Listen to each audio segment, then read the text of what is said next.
নমস্কার বন্ধুরা, বজরংবলীর আবার শক্তিশালী মন্ত্র নিয়ে আপনাদের সামনে হাজির হয়েছি। আজ আপনারা এই ভিডিওতে বজরংবলীর শক্তিশালী রোগনাশক দুটি মন্ত্র নিয়ে আলোচনা শুনবে।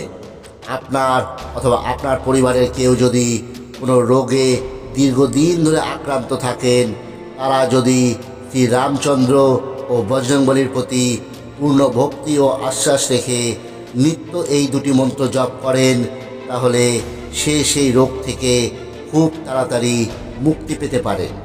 রোগ যতই পুরনো হোক না কেন অথবা রোগ যতই জটিল হোক না কেন, সেই রোগ থেকে সে খুব তাড়াতাড়ি মুক্তি পাবে যদি সে বজরংবলীর এই দুটি মন্ত্র নিরন্তর পাঠ করতে থাকে। আবার যার কোনো রোগ ব্যাধি নেই, তারও যদি এই দুটি মন্ত্র নিত্য জপ করে, তাহলে সেও এবং তার পরিবার সমস্ত রকম রোগ ব্যাধি মুক্ত জীবনযাপন করতে পারবে। কি সেই মন্ত্র দুটো এবং কিভাবে পাঠ করতে হবে, এসব নিয়েই বিস্তারিতভাবে আজ আমরা এই ভিডিওতে আলোচনা করব। তাই স্কিপ না করে অনুগ্রহ করে ভিডিওটি প্রথম থেকে শেষ পর্যন্ত দেখবেন। আর ভালো লাগলে অবশ্যই আমাদের এই চ্যানেলটি সাবস্ক্রাইব বা ফলো করে রাখুন। তাহলে বজরংবলীর শক্তিশালী দুটি রোগনাশক মন্ত্রের মধ্যে প্রথম মন্ত্রটি হলো এই রকম: রাম কৃপা নাশী সব রোগা, যৌ ইহি ভাতি বনৌ সংযোগা। এর ভাবার্থ হলো শ্রী রামচন্দ্রজির কৃপায় সকল রোগ নাশ হয়। এই চৌপাইটি গোস্বামী তুলসীদাস দ্বারা লিখিত শ্রী রামচরিত মানসের এক শক্তিশালী চৌপাই। কিভাবে এই রোগনাশক চৌপাইটি পাঠ করতে হয় সে বিষয়ে আপনাদের সামনে এবার বলবো।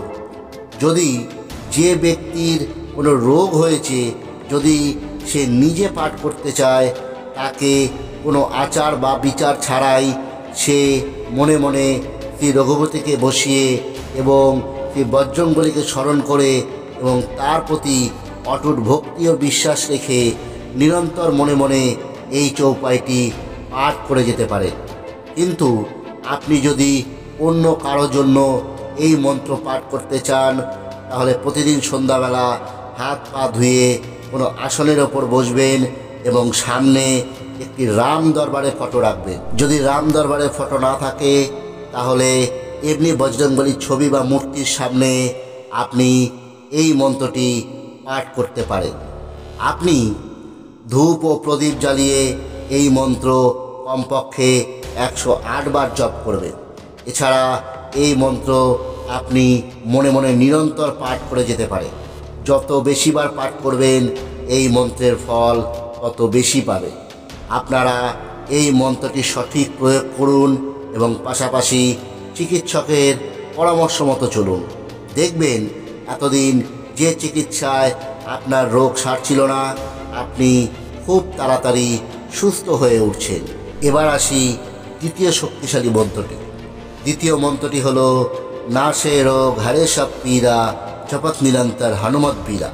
এটি আপনারা সবাই জানেন। এটি গোস্বামী তুলসীদাস দ্বারা লিখিত শ্রী হনুমান চালিসার একটি চৌপাই। যিনি রোগ ভোগে ভুগছেন, সে যদি এই চৌপাইটি নিরন্তর মনে মনে জপ করেন, তাহলে দেখবেন সে খুব তাড়াতাড়ি সুস্থ হয়ে উঠছে। আপনি যদি রোগাক্রান্ত থাকেন বা আপনার শরীরে যদি জটিল রোগ বাসা বেঁধে থাকে, তাহলে আপনাকে কোনো আচার বিচার করতে হবে না। আপনি সারা দিন এই চৌপাইটি মনে মনে পাঠ করবেন, দেখবেন আপনি খুব তাড়াতাড়ি সুস্থ হয়ে উঠছেন। কিন্তু আপনি যদি অন্য কারোর জন্য এই চৌপাইটি পাঠ করতে চান, তাহলে আপনি এই চৌপাইটির হনুমান চালিসার সঙ্গে সম্ফটিক প্রয়োগ করে পাঠ করবেন। সম্ফটিক প্রয়োগ কী এবং কিভাবে করতে হয় জানতে হলে আমাদের এর আগে একটি ভিডিও করা হয়েছে, আপনারা সেই ভিডিওটিও দেখে নিতে পারেন। আমরা তার লিঙ্ক ডেসক্রিপশন বক্সে দিয়ে রাখব। কারো যদি সম্ফটিক প্রয়োগ করতে অসুবিধা হয় বা সময়ের অভাবে করতে না পারেন, তাহলে খুব সরল বিধিতে এই চৌপাইটি পাঠ করতে পারেন আপনি অন্য কারো জন্য। প্রথমে বিধি মেনে একবার হনুমান চালিসা পাঠ করবেন এবং তারপর এই চৌপাইটি কমপক্ষে 108 বার পাঠ করবেন। দেখবেন অল্প কিছুদিনের মধ্যেই আপনি যার জন্য এই চৌপাইটি পাঠ করছেন সে খুব তাড়াতাড়ি সুস্থ হয়ে উঠছে। কিভাবে হনুমান চালিসা বিধি মেনে পাঠ করতে হয় সে নিয়েও আমাদের এর আগে ভিডিও রয়েছে, আপনারা সেটি অবশ্যই দেখে নেবেন। বন্ধুরা, আপনারা চিকিৎসকের পরামর্শ মতো চলুন এবং এই দুটো চৌপাইয়ের মধ্যে যে কোনো একটি চৌপাই বিধি মতো পাঠ করুন, অথবা আপনি এই দুটি চৌপাইও নিয়মিত পাঠ করতে পারেন।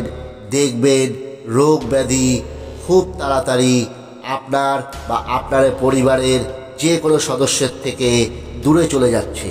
আর আপনারা যদি এমনিতেই এই চৌপাইটি নিরন্তর পাঠ করে যান তাহলে দেখবেন আপনার এবং আপনার পরিবারের সকল সদস্যদের মধ্যে কোনো রকম রোগ ব্যাধি বাসা বাঁধছে না।